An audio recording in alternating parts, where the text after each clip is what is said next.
Welcome back everyone to another video of from SoCal YGO. Just a quick update. We made this channel about a year ago, a little over a year, and we appreciate all the views, the likes, the few comments we get. And over that year, a lot's changed, a lot more negative than positive. But you know, we keep going no matter what. So starting off the profile, we played 3 Uni Zombies. What it does, it targets any monster in the field, boosts its level when you can send a card from hand to grave, or you could do the same thing targeting and you can send the card from deck to graveyard. So pretty much it's a foolish. And then you play another 3 more Uni Zombies by Shiranui Solitaire. What it does is it tributes itself, and you can special summon as a monster with 0 defense, and which is Uni Zombie, and it could get hit by Ash pretty hard because it does tribute its cost. So if you tribute it, hopefully they don't have the Ash. If they have it, they have it. Next in the 3Os, we play 3 Mizuki. It is a zombie monster reborn clutch. I usually go from 2 to 3, but it's a good place starter, especially if I'm trying to go. It's a good ender if I'm trying to go for the win.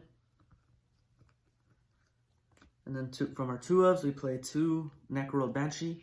When it's on the field or graveyard, you can banish it and activate a zombie world from deck. Then we also play 2 Glow Blooms.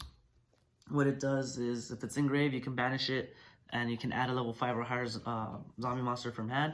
But if you have a zombie world already on the field, you can special summon that level 5 or higher zombie. Probably one of my favorite cards. And then the monster you love and hate, Doom King Balderok. It's the best card in this deck. It's the boss monster. What it does, when a zombie monster activates an effect, you can negate or banish a card on the field.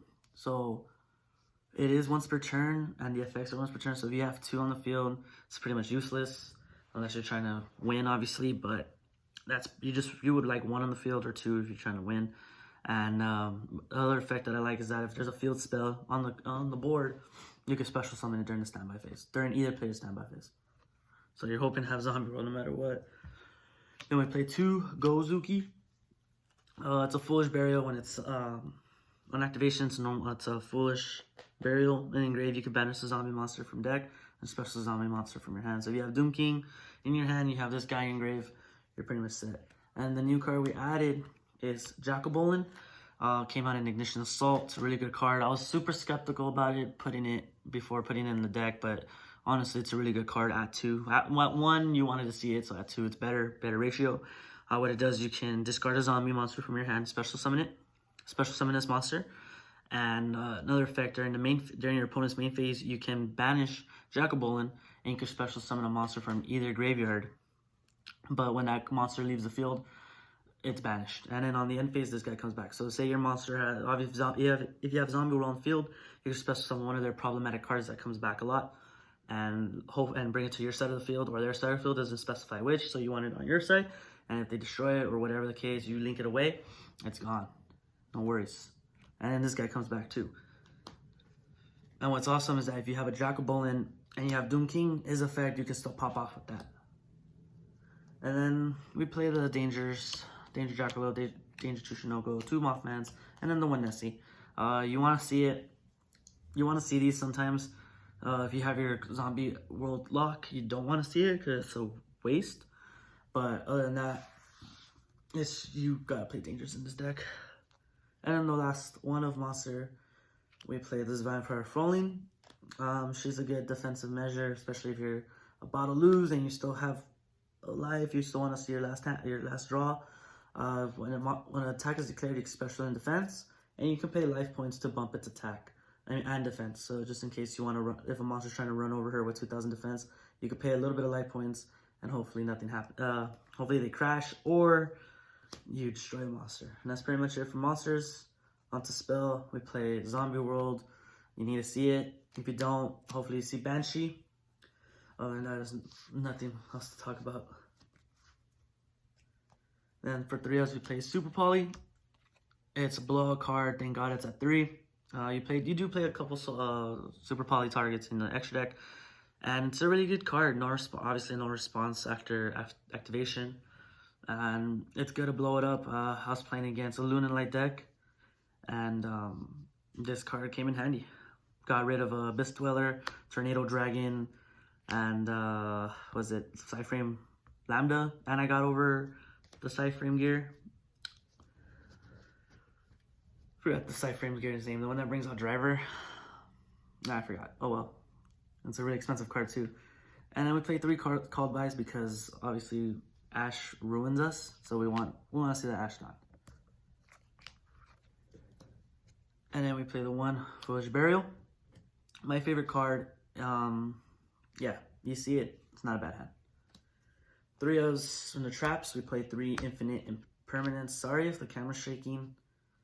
Throwing the cards a little too hard. Oh yeah, we played 3 Impermanence, better than Effect Veiler in my opinion, especially going second. Going first, if you see it in your hand, you kind of just say, oh well, and set it in a position where you think they activate their traps, their spells or traps a lot. But other than that, it's a good main, especially since I lose the die roll a lot. But if I'm going first, I would like to side this card out. And then your last control, you play the 2 Rivalry Warlords. If you have Zombie World and this card, they can only control zombies. So whatever monsters they have on the field is pretty much it. I doubt other players play zombies except for Ash Blossom. So if they're desperate, they'll normally do the Ash Blossom and they'll try and make do with it is. And I doubt anyone plays zombies, any type of zombie monster in their extra deck, and they can't special summon from their extra deck. It's a good card. It won me a few games. Can't say a few, it's won me a lot of games.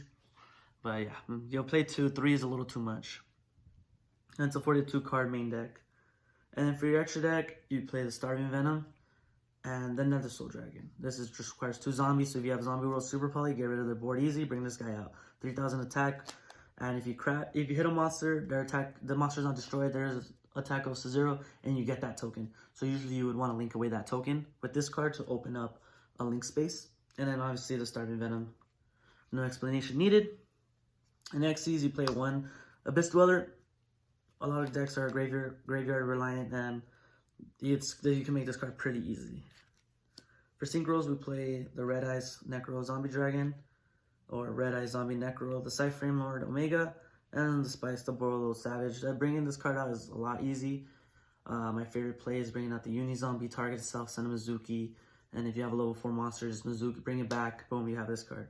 And then Vampire Sucker isn't part of the extra deck also, and that's a 2 link negate right there with Savage Dragon.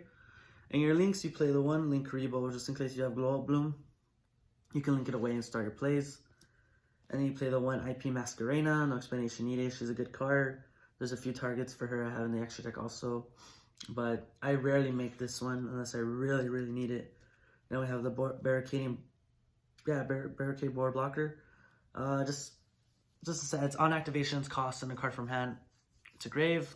It's a really good card. You link it away right away too. And then you play 2 Vampire Sucker, best card in the extra deck. What she does is that when a zombie monster special summon from a graveyard, you can draw a card.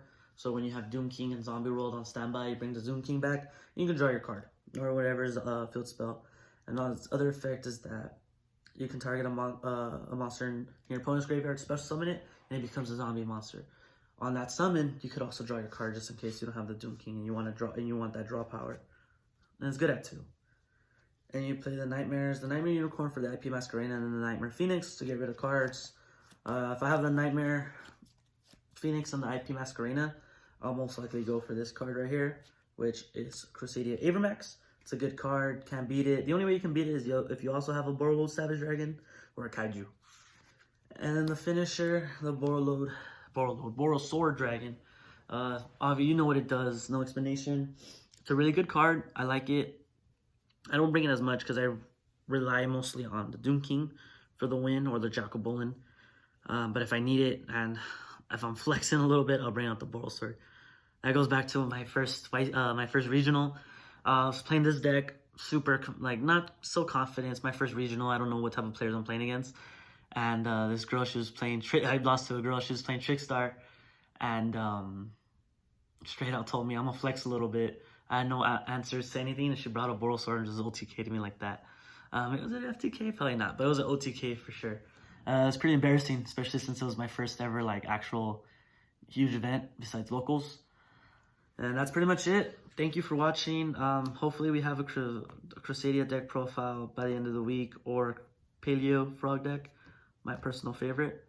But other than that, thanks for watching. Hopefully we end the year strong. Thank you.